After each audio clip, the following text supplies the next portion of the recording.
Muito boa noite, minha Paraíba. Estamos ao vivo, começando a partir de agora mais um Frente a Frente aqui pela sua TV Arapuã. A democracia pressupõe convivência entre as diferenças e o Frente a Frente é aqui sempre um espelho dessa pluralidade. No programa de hoje você vai acompanhar um debate entre dois advogados militantes aqui na Paraíba que estão atuando em lados opostos. Neste caso aí, a partir do dia 8 de janeiro de 2023, do que aconteceu em Brasília. João Alberto, professor de Direito, advogado, vice-presidente da Ordem dos Advogados Conservadores do Brasil, que inclusive esteve lá em Brasília defendendo alguns dos participantes aí da manifestação do domingo do dia 8. E do outro lado, Olímpio Rocha, ele também professor de Direito, advogado, militante, dirigente do PSOL aqui na Paraíba e autor da representação criminal que pretende aí prender algumas lideranças políticas que estariam apoiando os movimentos aí de domingo do dia 8 de janeiro. Os dois aqui fazendo um debate para que você possa acompanhar e a partir dele formar aí suas opiniões. Frente a frente, a partir de agora, na sua TV Arapuã.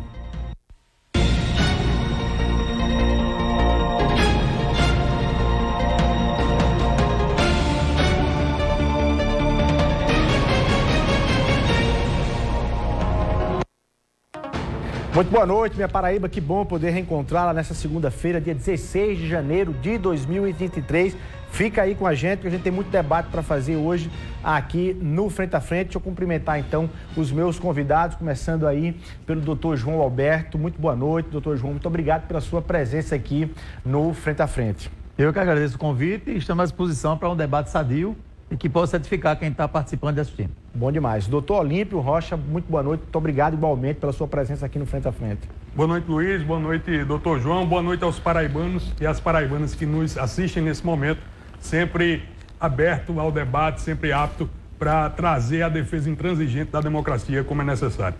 Bom demais. Para a gente explorar melhor aqui todos os temas, na verdade, a partir de pontos específicos, eu queria começar do geral, de algo mais amplo, para que vocês, até de forma didática, na vivência e na experiência e no conteúdo de cada um, dissessem que se concordam com os crimes que estão sendo tipificados em relação ao que aconteceu em Brasília. Aí eu não estou perguntando quem fez e quem não fez, estou perguntando se golpe de Estado, abolição violenta do Estado Democrático de Direito, dano qualificado ao patrimônio público, associação criminosa, se esses itens todos no Código Penal se encaixam ao que aconteceu domingo do dia 8 de janeiro, ou vocês retirariam ou colocariam, acrescentariam mais itens aí do Código Penal.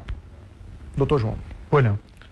Antes de fazer essa capitulação, é muito importante fazer uma pequena retrospectiva. A Lei de Segurança Nacional era a Lei 7170, né? E todos no Brasil recordam que o deputado federal Daniel Silveira foi preso, apesar das suas prerrogativas de deputado federal, quando ele fez algumas colocações infelizes em relação aos ministros do STF. Ele falou muitas verdades, mas algumas palavras soaram não com um tom muito elegante. E por isso ele foi preso. Enfim, todo mundo sabe dessa história. O que é que acontece? Nós da OACB representamos todos os deputados federais e senadores da esquerda que, ao passo que o deputado federal Daniel Silveira acusava os ministros de alguns delitos e algumas palavras inoportunas, inclusive, alguns deputados e senadores de esquerda acusavam o ex-presidente Jair Messias Bolsonaro de ser um miliciano, de ser um genocida. Então, nós pedimos a prisão em flagrante de delito de alguns ícones, né, do movimento de esquerda nacional, como Randolfo Rodrigues, como Jandira Fegali, como Gleice Hoffmann, etc. O que é que acontece? Chegando lá a notificação para o Randolfo Rodrigues, eles pediam um ofício para a OAB, né? E a OAB entrou com ação civil pública contra a OACB. É interessante que essa Lei de Segurança Nacional, que é uma lei antiga, muito antiga, depois de toda essa mobilização, ela foi assim rapidamente revogada. A revogação da Lei de Segurança Nacional 7170 passou a acrescentar artigos no Código Penal. E os artigos que foram acrescidos ao Código Penal são exatamente esses artigos que você falou agora. Da abolição, da tal, e isso, aquilo outro. Exatamente. Então, nós estamos falando de um artigo que veio para o Código Penal, eu acredito que o doutor Olímpia, que vai concordar comigo, em 2021. Então, é uma matéria muito recente para você ainda não tem, por exemplo, o arcabouço jurisprudencial sobre essa matéria. Está começando agora, é muito recente tudo isso. Então, eu particularmente entendo que terrorismo não aconteceu de forma alguma. E eu vou explicar por quê. Certo. Porque o texto legal, eu não vou ficar aqui ler para vocês não, tá? O texto legal ele é muito claro. É a lei 13.260, no seu artigo 2º, quando ele diz assim, que o crime de terrorismo ele passa a ser capturado quando ele tem vamos dizer assim, um efeito específico. Ele diz, o terrorismo consiste na prática por um ou mais indivíduos de atos previstos neste artigo por razões de xenofobia, discriminação, preconceito de raça, cor, etnia, religião, quando cometidos com a finalidade de provocar terror social generalizado. Então, veja bem, a motivação do crime de terrorismo passa pelo viés, as razões da xenofobia, discriminação, preconceito de raça, cor, etnia e religião. Ele tirou inspirações de natureza política? Exatamente. E o parágrafo 2º, conversar com gente inteligente é bom por causa disso, né? Encurta a nossa colocação. O parágrafo 2º do mesmo artigo 2 diz assim, o disposto neste artigo não se aplica, a conduta individual coletiva de pessoas em manifestações políticas, movimentos sociais, sindicais, religiosos, de classe ou de categoria profissional, direcionados por propósitos sociais ou reivindicatórios, visando a contestar, criticar, protestar ou apoiar, com o objetivo de defender direitos, garantias e liberdades constitucionais, sem prejuízo da tipificação penal. Esse texto está inserido no... Lei 13.260, 2016, Lei do Terrorismo. Houve crime? Claro que houve crime, sem dúvida. Houve crime de dano, muita coisa, mas terrorismo não houve. Essa é a minha conclusão em relação específica ao crime de terrorismo. Houve, por exemplo, a capitulação do crime de perseguição. Perseguição a que ou a quem? E eu estou dizendo que houve a capitulação desse crime porque como eu estava em Brasília, os delegados federais, eles tinham uma nota de culpa pré-impressa. Está aqui na minha mão. Esse documento veio exatamente de Brasília. E aqui ele tem a capitulação dos seguintes delitos. Artigos 2, 3, 5 e 6 da Lei do Terrorismo. 288, associação criminosa. 359L, abolição violenta do Estado Democrático de Direito. 359, golpe de Estado. 147, ameaça. 147A, perseguição. 286, incitação ao crime, além do dano ao patrimônio público. Então, isso aqui já estava pronto. Doutor Olímpio. Olha, Luiz, doutor João, a pergunta do Luiz foi no sentido de quais seriam os crimes que poderiam se aplicar aos terroristas, e desde já me permita discordar, doutor João, são terroristas mesmo que não se enquadrem dentro da capitulação estritamente literal da lei antiterror, são terroristas do ponto de vista psicológico, são terroristas do ponto de vista moral, são terroristas do ponto de vista, eu diria, até literário também, e se não há a possibilidade de enquadrá-los dentro da lei antiterror, nesse momento eu penso que o STF, Supremo Tribunal Federal, Luiz, uma vez provocado, pode até dar uma interpretação extensiva à lei antiterror, a lei que tipifica os crimes de terrorismo, como fez, por exemplo, o doutor João, relativamente ao fato de que agora os crimes de cunho racista também se equiparam aos crimes de cunho LGBT-fóbicos, de cunho transfóbicos, né? Mas, para ser mais específico, Luiz, o doutor João expôs aqui, são os crimes previstos à lei a partir do artigo 359 do Código Penal, crime de tentativa de abolição do Estado Democrático de Direito. Abolição violenta, né? Abolição violenta do Estado Democrático de Direito. Golpe de Estado. Golpe de Estado, né? Crime de dano, crime de incêndio, crime inclusive de lesão corporal, se for o caso de ficar comprovado que alguma daqueles terroristas praticou violência específica, não é? Sem esquecer, né, do fato de que agentes públicos que eventualmente deixaram de cumprir sua função pública prevaricam, né? Então, há uma série de crimes, há uma pleia de crimes tipificados no Código Penal que se encaixam ali. Se encaixam as práticas horrendas que vimos no dia 8 de janeiro, e não só as práticas que vimos no dia 8 de janeiro, como as práticas que vínhamos vendo desde o fim das eleições, desde a montagem dos acampamentos golpistas, tanto aqui em Campina quanto em João Pessoa, na frente dos quartéis, a incitação ao crime prevista no artigo 286. Então, as autoridades públicas, o STF, o Ministério Público Federal, a Polícia Federal, tem essa série de crimes previstos no Código Penal que podem ser e devem ser aplicados aos terroristas do dia 8 de janeiro, não só aqueles que estavam lá presentes, como é o caso, por exemplo, da ex-primeira-dama Pamela Borio, que foi representada por nós, né? Aliás, por nós... Vamos falar sobre isso. A gente vai chegar lá, né? Mas só para concluir o raciocínio, todos esses crimes previstos no Código Penal devem ser levados em conta na hora de responsabilizar os que estavam presentes e os que financiaram e apoiaram o terror visto em Brasília. Doutor João. Vou querer só uma parte, doutor Olímpio, dizer que, obviamente, que nós temos convicções políticas totalmente divergentes, tá certo? Mas nós não estamos aqui num ringue para digladiar, nós estamos aqui para debater ideias. Eu achei muito interessante a palavra do doutor Olímpio quando ele diz o seguinte, que são terroristas psicológicos. E aqui eu concordo com ele, eu só mudo os agentes. Porque, observe, vamos imaginar o seguinte, eu estava lá em Brasília, ok? Eu cheguei lá na terça-feira, às 15 horas, acho que dia 9, né? Dia 10. Dia 10. Né? E fiquei das 15 horas do dia 10 até as 6 horas da manhã do dia 11, atendendo as pessoas que estavam confinadas lá na Polícia Federal. E observe o seguinte, existem ônibus, eu vou citar o ônibus, por exemplo, da Paraíba e alguns ônibus que vieram de Araxá. Eles chegaram em Brasília às 21 horas, às 19 horas.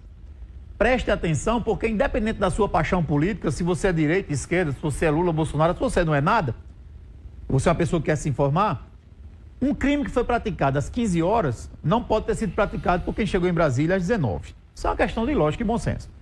Então, isso está provado? Claro que está provado. Você tem celulares que foram apreendidos que você pode provar, você tem tacógrafo do ônibus que você pode provar, você tem câmeras de rodovia que você pode provar. Essas pessoas foram simplesmente conduzidas ao cárcere privado, sob o argumento da vice-governadora de que era uma decisão, mas que todo mundo ia para um local da federal e depois iriam embora em paz. Quem fez o chamamento foi as Forças Armadas. Então, neste caso, eu concordo com o doutor Olímpio. Há realmente um terrorismo psicológico, mas não foi ocasionado pelos patriotas que estavam lá e chegaram depois dos crimes que de fato aconteceram, como exemplo de crime de dano. Então, nesse caso, eu entendo que não tem como você aplicar essas pessoas ou prender pessoas que chegaram depois de evento.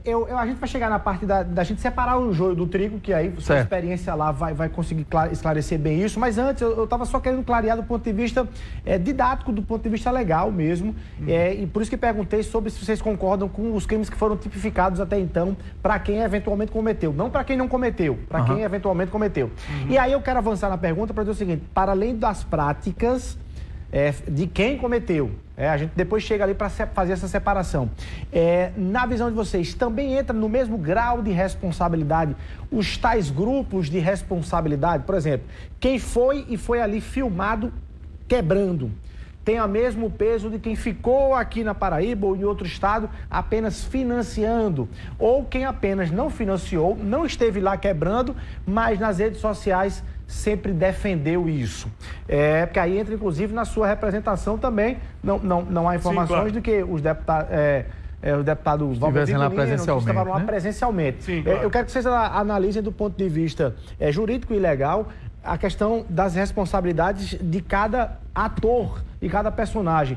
Há uma distinção de quem esteve lá e quebrou, de quem ficou aqui e só pagou, e de quem nem pagou, não quebrou, mas também ficou sempre estimulando e chamando isso e faz a defesa clara aí do golpe. Como é que vocês veem isso?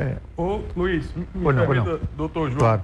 Vejam, essas pessoas que estavam presentes lá no dia 8 de janeiro, elas, inclusive, fizeram filmes delas próprias, né? Fizeram selfies delas próprias. Isso está disponível em vários canais do YouTube, está disponível em vários perfis das redes sociais. Então, obviamente, essas pessoas devem ser responsabilizadas, né, pelos crimes que nós citamos aqui, porque estavam lá presentes. E aqueles que não estavam presentes, Sim. no mínimo, devem ser responsabilizados pelo crime do artigo 286 do Código Penal, que é o crime de incitação, e a depender da interpretação que a autoridade do Ministério Público dê, que a polícia dê, no inquérito que deve certamente apurar essas responsabilidades, essas pessoas podem eventualmente vir a ser apontadas como coautoras dos crimes do artigo 359-L, coautoras, enfim, mentoras intelectuais, né, porque, enfim, financiaram, porque, enfim,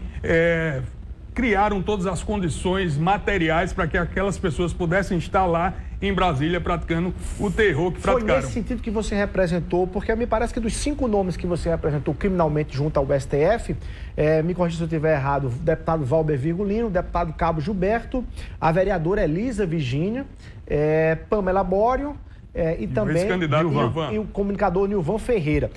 Desses 5, 4 não estiveram lá, né? Só Pamela Bório tem registro da presença dela lá. É nesse sentido que você inclui esses 4 paraibanos? A nossa representação, que está inclusive disponível também nas redes sociais, nos blogs, ela faz menção específica ao crime do artigo 286, ao crime de incitação. Não é? Nós juntamos prints, juntamos vídeos, juntamos publicações dessas figuras públicas que você citou, de maneira que entendemos que não há sombra de dúvida nenhuma para que eles e elas sejam responsabilizados pela incitação que praticaram. Se eventualmente serão responsabilizados ou não por outros crimes, como autores intelectuais, enfim, como financiadores, aí vai caber a apuração do STF, do ministro Alexandre de Moraes, seus assessores da Polícia Federal e do Ministério Público Federal. Doutor João. Bom, eu acho que essa interpretação é um pouco extensiva. Né? O que é que a gente precisa compreender? As pessoas que, de fato, depredaram a coisa pública, né? Nós concordamos aqui, tanto eu como o doutor Olímpio, que houve crime. Nós não concordamos com as capitulações. Ele entende que houve crime de terrorismo, né? Golpe de Estado e tal. E eu não acredito que houve crime de terrorismo. Houve crime de dano. Isso aí é óbvio, só é você assistir, né, as reportagens, etc. A questão e o perigo é o seguinte, essa interpretação extensiva ou esse neoconstitucionalismo que foi abraçado pelo ministro Barroso. E esse neoconstitucionalismo é uma roupagem nova para você ostentar o poder onde você não tem. O neoconstitucionalismo é o seguinte, o que a Constituição não prega, eu vou aqui em um órgão colegiado decidir, como ele decidiu. Preencher a lacuna. Não, negativo. Não é preencher lacuna, é criar um direito que não existe. Por exemplo, em determinado momento houve, depois eu passo para você o material, se for necessário, os telespectadores devem receber também, que o ministro Gilmar Mendes faz uma crítica ao ministro Barroso, quando ele diz assim, não, a gente vem com essa história, de repente, autoriza um aborto numa turma. 2-1, autorizou o aborto. Foi quando o ministro Barroso teceu várias críticas ao ministro Gilmar Mendes, teve aquela, que é exatamente isso. Esse é o perigo. Veja bem, no direito penal você não vai ter uma interpretação extensiva. Crime, matar alguém. Se você matar, é crime de homicídio. Se você não matar, não é homicídio. Por exemplo, o doutor Olímpio, com todo o respeito que ele tem, inclusive ele conhecia agora, e não tenho nada contra o senhor, nem que desabone a sua pessoa. Mas assim, o crime de terrorismo, ele tem uma previsão perfeita. Não há crime se ele é anterior que o defina, nem pena sem prévia combinação legal. O crime é esse. Eu não posso dizer, não, aqui diz isso, mas não foi de cunho religioso, mas nós vamos fazer uma interpretação extensiva. Você está dizendo que entra na subjetividade? Não. No direito penal, nós não podemos fazer essa interpretação extensiva, porque senão você passa a criar outros crimes que a lei não prevê.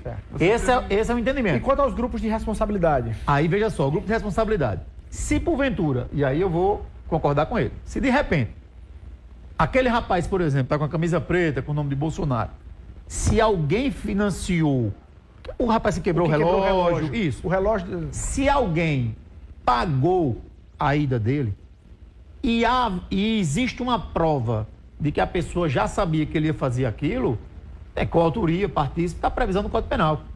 Mas eu acho assim muito difícil.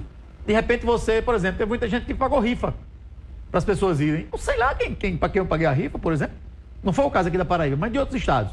Então eu creio que comprovar que Valber Virgulino, Cabo Gilberto, Nilvan e o outro que não estava lá, que você citou, a Elisa Virgínia, né? Que não estavam lá, mas que anunciaram nas redes sociais alguma coisa... Mas você está falando de incitação, né? Isso aí é incitação. Não, de incitação. Né? Veja bem, eu não acho que é incitação. Eu acho que é a livre manifestação do pensamento.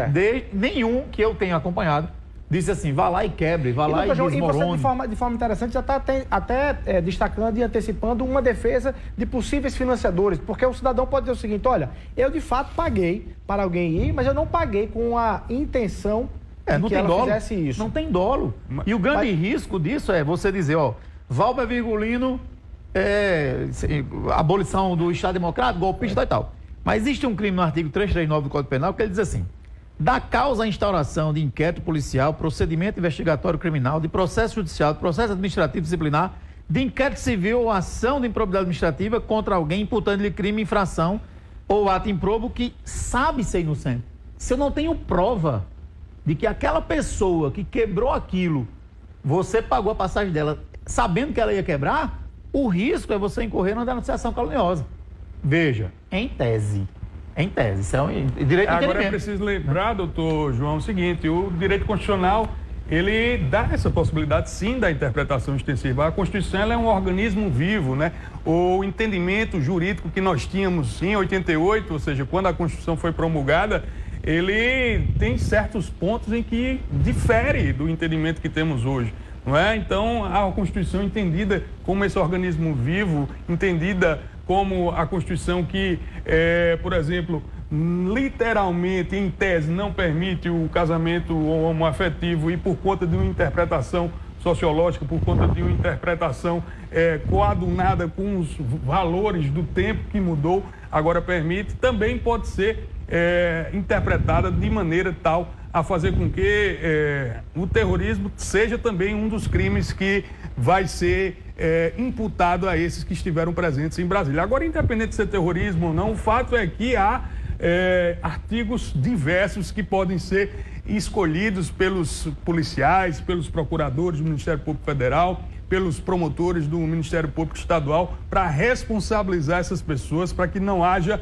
anistia, como infelizmente houve depois do período da ditadura militar aqui no Brasil. Pegar especificamente e objetivamente a questão da prática ou da eventual prática da incitação. E aí eu quero trazer objetivamente e perguntar, para que vocês possam contribuir com o nosso telespectador, eu preciso só de uma pequena parte. Vamos. Quando a ex-presidente Dilma Rousseff foi impeachmentada, a Constituição Federal diz que a consequência de um processo de impeachment válido é a suspensão dos direitos políticos por 8 anos. A interpretação, ela não pode ser outra. É letra da Constituição Federal. Se você foi impedido, você tem 8 anos de inelegibilidade. O ministro Lewandowski do STF entendeu que no caso da ex-presidente Dilma, não se aplicava esse artigo da Constituição Federal. Então, estamos diante de um neoconstitucionalismo, onde o ministro entende que a Constituição diz isso, mas, de acordo com a construção sociológica, filosófica e tal, eu agora vou dar esse entendimento. E é esse o problema. Porque quando você tem a lei escrita que é para te dar segurança. Você vai saber o que você pode ou não pode fazer porque está escrito. Agora, você deixa de saber o que é certo e o que é errado, porque os julgadores vão analisar se aquilo que está na lei pode ser extensivo ou restrito para enquadrar no entendimento dele se você cometeu ou não materialismo. Isso eu discordo.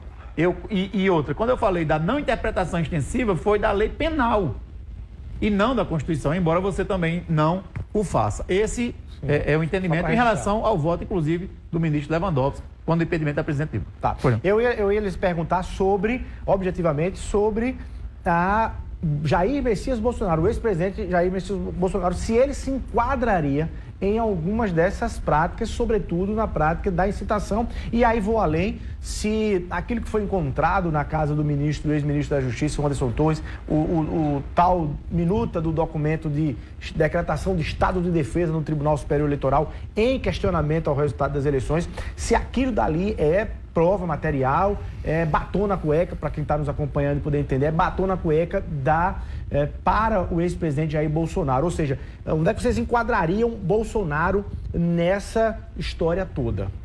Veja, Luiz, o despresidente Jair Bolsonaro, como eu sempre o chamo, penso eu, é o responsável direto, sim, por esses atos horrendos que nós vimos no dia 8 de janeiro em Brasília. Assim como é o responsável direto também pelas mais de 600 mil mortes de brasileiros e brasileiras, entre eles e elas, se não me engano, mais de 10 mil paraibanos e paraibanas acometidos pelo coronavírus aqui no nosso estado, em razão das declarações estapafúrdias que fez durante os 4 anos de mandato, em razão de ter absolutamente negado a vacina para o povo brasileiro, em razão de absolutamente ter feito várias declarações fazendo coro àqueles que duvidavam da legitimidade das eleições de outubro, dando declarações no sentido de que não cumpriria decisões judiciais, né, dando declarações no sentido de que o TSE não deveria ser respeitado. Então é óbvio, está mais claro do que a luz solar, como se diz no jargão jurídico, que ele é incitador, que ele incitou diretamente essas pessoas que resolveram atacar o Estado Democrático de Direito. E em razão disso, não sou eu que digo, é o próprio Procurador-Geral da República que apresentou essa semana, vocês acompanharam, uma representação pedindo a inclusão do ex-presidente Jair Bolsonaro nos inquéritos que apuram esses ataques fascistas e golpistas. Então, Jair Bolsonaro, a partir de agora, não tem mais... A partir de agora não, né? Desde o fim do ano, não tem mais foro por prerrogativa de função. É investigado. Você acha que ele será responsabilizado? Espero que seja responsabilizado, de maneira que a gente tenha uma punição que faça com que as pessoas vejam que com democracia não se brinca, que faça com que as pessoas vejam que com o Estado Democrático de Direito não se brinca. Jair Bolsonaro e seus asseclas, seus filhos, que não dão um prego numa barra de sabão, inclusive, precisam ser presos para que a democracia seja reestabelecida totalmente aqui no nosso país. Você acha que juridicamente chegará à prisão, à pena privativa de liberdade no caso de Bolsonaro? Não faria esse exercício de futurologia, Luiz, mas espero que sim, né? Espero que as autoridades responsáveis façam os pedidos necessários no sentido de que o ex-presidente Jair Bolsonaro venha a ser preso preventivamente, se for o caso, extraditado lá dos Estados Unidos, onde eles estão fazendo aquela reunião lá que o pessoal está chamando de ustrafolia, né? Todos os próceres da extrema-direita, o governador do Rio, o Mourão, o Sérgio Moro, essas figuras que atacaram vilmente a democracia nos últimos anos do nosso país, me parece que estão presentes lá em Miami, né, fazendo essa ustrafolia e confabulando sobre quais serão os próximos passos que darão para atentar contra a democracia no Brasil. E é contra isso que nós devemos lutar. Espero, portanto, que as autoridades ajam de forma veemente, rápida e concreta para impedir qualquer novo ataque à nossa democracia e prendam os responsáveis. Doutor João, concorda? Não, discordo frontalmente, com todo respeito. Mas assim, discordo, e nós precisamos fazer um exercício de memória, né? Como conservador, a gente tem sempre que olhar um pouquinho a história. Primeiro você precisa saber, e isso aí está lá no site do Planalto, que a lei das eleições é a lei 9.504/97. Essa lei não previa o voto impresso, ok? Não existia o voto impresso. Mas em 2015, o Congresso Nacional votou, deputados, senadores e tal, o voto impresso. E foi sancionado pelo presidente da época, que não era o presidente Jair Messias Bolsonaro. Para mim, presidente Jair Messias Bolsonaro. E o que acontece? O voto impresso foi uma realidade. Em 2015, você tem fotos da UOL, inclusive, de urnas eletrônicas com impressora, com receptáculos do voto. Fantasmagoricamente, em 2018, fevereiro, o STF julga uma ADI, uma ação direta de inconstitucionalidade. Com essa mesma interpretação extensiva, com esse neoconstitucionalismo, ele passa a entender que o voto impresso seria uma possibilidade das pessoas saberem quem cada um votou. E eles suspendem a eficácia do artigo 59A da Lei das Eleições 9.504/97, de 97, modificada em 2015. Mas por que 2018? Coincidentemente, o presidente Jair Messias Bolsonaro estava em plena ascensão. Diriam que ele ia depurar, ia sumir do mapa, não ia decolar. E aí foi retirado o voto impresso. É interessante que, não raro, os colegas, de colega porque não tenho nada contra ninguém da esquerda, apesar de ter a questão ideológica, falam tanto em democracia, mas até agora, você que é brasileiro, você que paga seus impostos, você homem ou mulher de bem, você tem um princípio constitucional que está sendo transgredido. E os defensores da democracia silenciam em relação a isso. É o princípio da publicidade. A administração pública ela é regida por 5 princípios, que a gente chama de LIMP: legalidade, impessoalidade, moralidade, publicidade e eficiência. Se eu não tenho código-fonte, eu nem tenho publicidade, nem eu tenho eficiência. Agora a pergunta é o seguinte: por que você não divulga o código-fonte que extrai exatamente quem votou em quem? Então eu não quero aqui dizer quem é golpista, porque, para bom entendedor, um pinga letra. Então, observe que, até o presente momento, nós não temos código-fonte. O presidente Jair Messias Bolsonaro tentou a todo momento comprovar a necessidade do código-fonte. Teve relatório de um lado, relatório do outro, relatório da defesa, relatório do PL, várias coisas. Até agora, não existe código-fonte. Então eu tenho o direito de achar que eu só acredito em quem venceu as eleições se eu tivesse o código-fonte. Isso é um direito meu, se é que eu ainda tenho essa liberdade. Eu não acredito que o presidente tenha participação em absolutamente nada disso. Eu acredito sim que é inclusive um entendimento até gramscista de aparelhar tudo e criar essa narrativa e fazer o quê? Quando os manifestantes chegaram na Praça dos Três Poderes, e aí, querido, basta você assistir as reportagens que foram ao ar, as pessoas que estavam a caminho organizadas pela Polícia do Distrito Federal, já tinha gente lá dentro, do Planalto, do STF, e aí eu te pergunto, por questão de bom senso, não existia guarda, não existia vigilantes, não existia ninguém nesse patrimônio público tão necessitado de uma guarda? Como é que esses criminosos, porque esses são criminosos, esses realmente teriam que estar na papuda ou na colmeia, mas não estão. Como é que eles estavam dentro do prédio público antes da chegada daquela multidão e eles não foram presos? Você está sinalizando que são... Veja, aí aquela história, vou concluir agora, para você dar uma parte. A questão é a seguinte, para fechar, eu não acredito, como você acredita, que o presidente Bolsonaro tem participação, porque eu acredito que pessoas, acredito não, né? Aprovado, que pessoas já estavam no interior dos órgãos públicos antes daquela massa de pessoas chegar. Então, isso já estava pré-definido que iria acontecer. Doutor, o senador Marcos Duval oficiou. Das urnas, doutor.